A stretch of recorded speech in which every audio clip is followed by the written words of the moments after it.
Hey guys, welcome back to J.force Gaming. And before I start the video, I would like to talk about today's sponsors. So today's sponsor is sponsored by Razer Connect. And what is this Razer Connect about? Is basically they have a barber shop near Yonno Street in Los Angeles. So if you guys are nearby there, you guys can book an appointment with them and go for a pretty neat and nice haircut. So they have a Instagram account that you guys can check it out. Which they did different type of haircuts, hairstyles for different clients. And if you guys are interested, you guys can go and visit the barber shop. And they also does sell merchandise online, and their main selling product is the razor blade. So the razor blade is one of their main sellers. So if you guys are interested in doing some hair shaving, or shaving out your beard and such, you guys can purchase this. And they have some hoodies, really nice looking hoodies, and t-shirts that you guys can purchase this and visit them. So they also have a YouTube channel which they does different unboxing of their most best-selling razor. So you guys can check them out. And so they also does podcasts on their Instagram channel. So if you guys are interested, can head on to their Instagram page and check it out, their podcast. So all the link to their Instagram page, their YouTube channel, and their official website can be found in the video description down below. So once again, I would like to thank Razer Connect for sponsoring today's video. And now let's head on to our main video. Let's go. Alright, hey guys, welcome back to J.force Gaming, and today I will be teaching you guys the basic fundamentals of programming. So because of my previous few programming tutorials that had gained millions of views, I just do this is the basic one. And and after this video, I'm pretty sure that you guys can start coding your own games, your own software, or your own apps. So we'll go through the basic fundamentals of these programming terms that you can generally work in all type of programming language like Python, Java, C#, C++, so on and so forth, and even HTML, CSS. All these you can use all these fundamentals because actually it's the basic knowledge of programming. If you guys have zero knowledge on programming, this video is the best for you guys. So without further ado, let's start with a few. I will go start with the integer. So integer is basically start with the variables. If you talk about variables, you guys can use in programming languages. So the basic one I'm going to start with is integer. So what is integer? So integer is a variable that only consists of numbers, whole numbers. Alright, there's no decimals, there's no other weird number. It's just a whole number in its own. So you can only specify integer with a number. So you can put like integer. You can put like a integer. Let's call it number. Alright, let's make it simpler. Alright,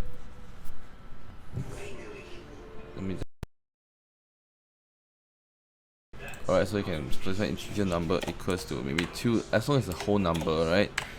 Or 10, or whatever number you would like in a or what you're programming. So integer is just a whole number. So so after this we're going to talk about float. So what is float? So let's say if a float is basically consists of decimals. So decimals is like a if you guys know, like 1.2, or even pi. Pi is 3.142 is something like that. So there's a decimals behind after the integer, after the whole number. So with float you can specify up to as many decimal points as you wish. So you can specify like 3 decimal points, 2 decimal points, or 4 or 5 or 6 decimal points. So yeah, so this is a float. So you can use a whole number. Let's say I can use a whole number 2, 3 for the variable number itself. But if you are doing some very complex calculations, after the calculations come out, because you specify a float, so the system will recognize it as a 2 point, like maybe it's like 1.9999 or something. So it will mess up your whole calculation if you're doing some complex calculation. So if you're using whole number, you should specify it's an integer. But if you want it to count decimals places, you can put like 2.54 or something, for 5. So the system will recognize it at 2.45 at 2 decimal place. So if you're using float, you're doing decimal calculation, you should use float. So now let's move on to the next one, which is the character. So character is basically, as you know, characters. So you can use characters consists of alphabets, so you can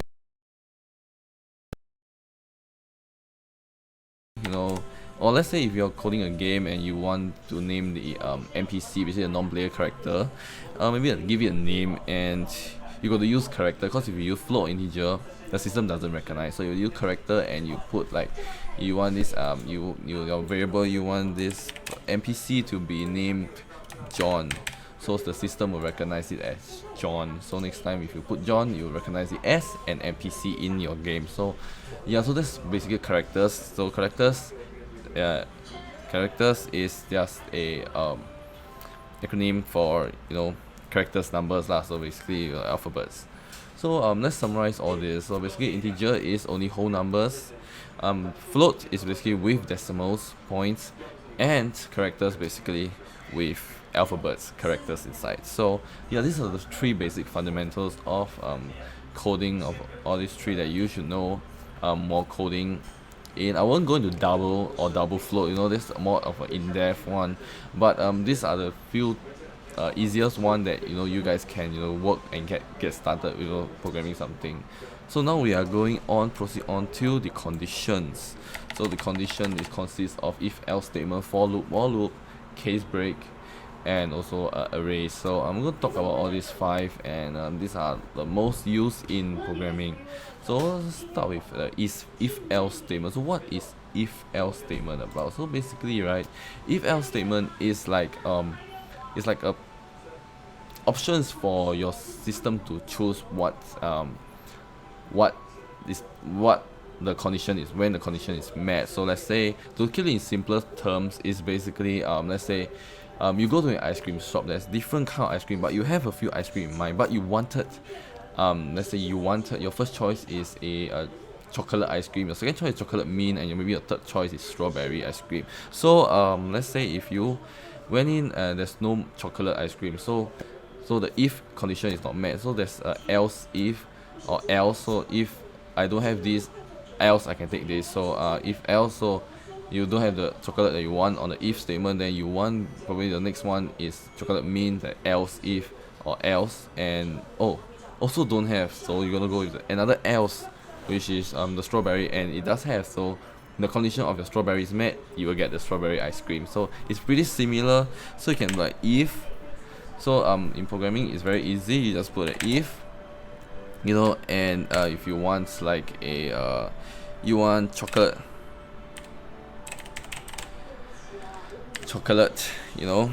then and if don't have, no, okay, I can put new, alright. If don't have, then you can go with else, or else if basically is another option, and maybe chocolate.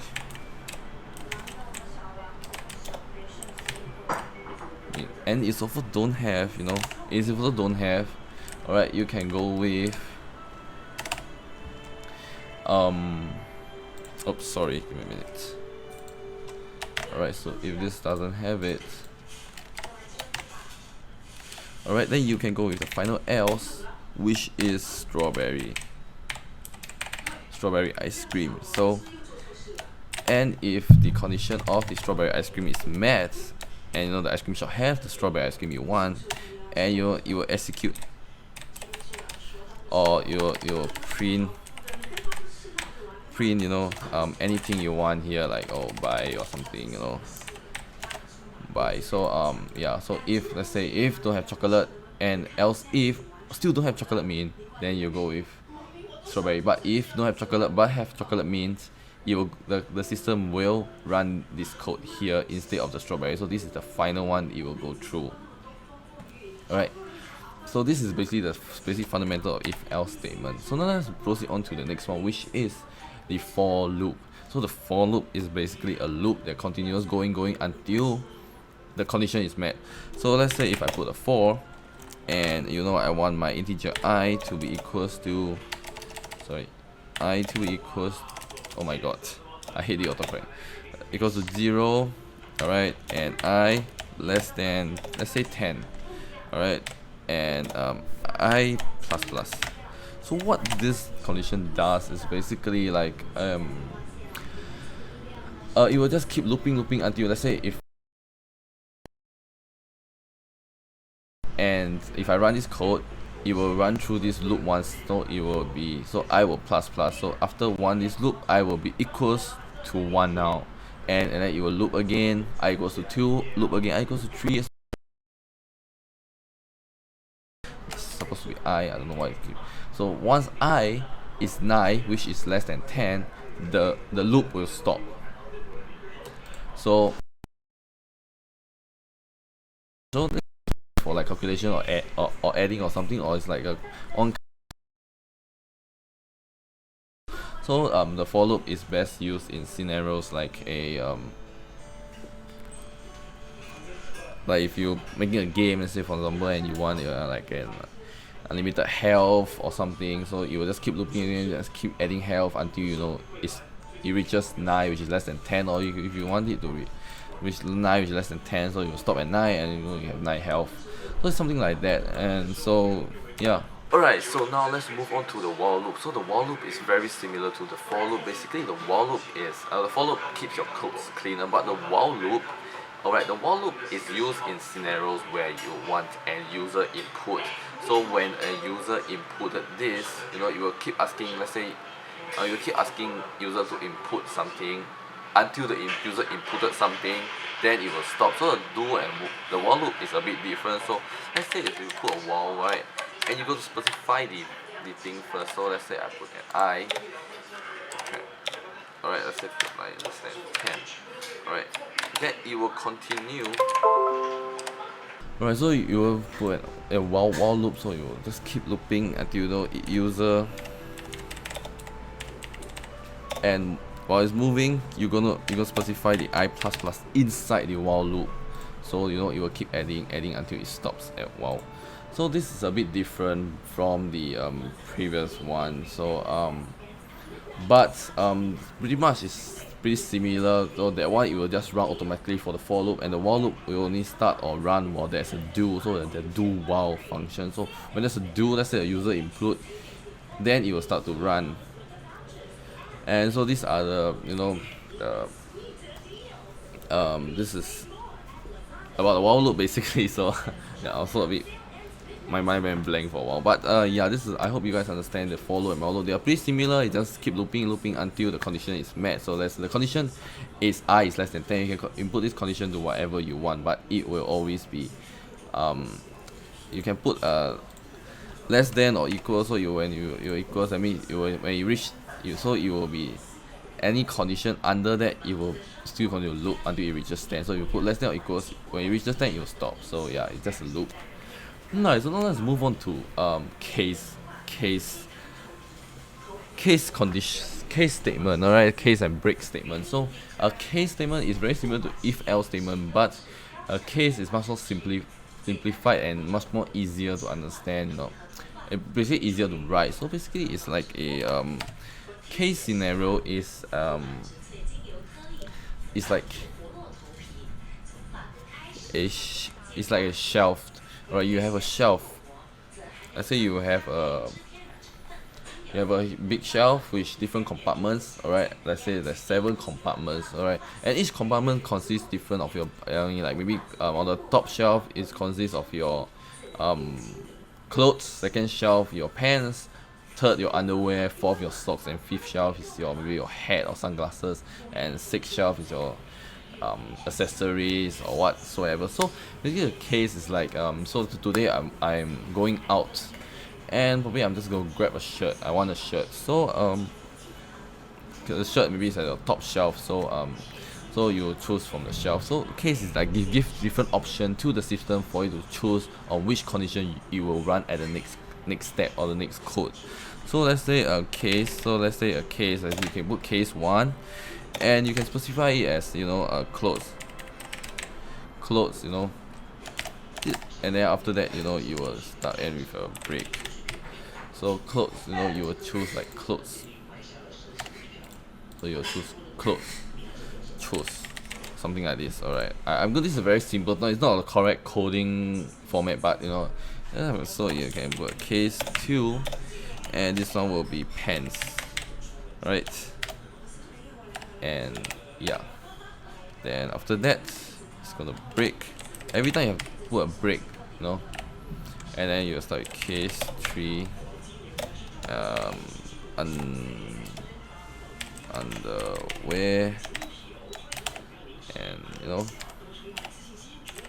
So basically, you guys have a general idea. So so your code can ask the system to choose if they want a pants, underwear, or clothes, or you know, whatever variable you want to verify in this case break scenario. So let's say I want the system to choose pants. So you will run through this code and you will choose, oh, clothes. Nope, I don't want clothes because you stated you want the pants in your previous code. So nope. Then you move on to the next one. Oh, pants. Yes, I want this. So it will run any codes that inside this, and the rest won't be run.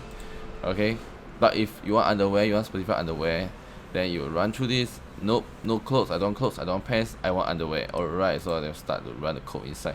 So you can specify a few different things on this one, and this one will stay permanent as a shelf, so that you know when you specify, it will runs. So you know it's really good. Like you know you can like when you have codes here, and then you want to you know get codes from here. You know you just specify one underwear, then you will run through this code again. Oh, found underwear, then you will start to execute this code. So basically this is how the case break scenario works.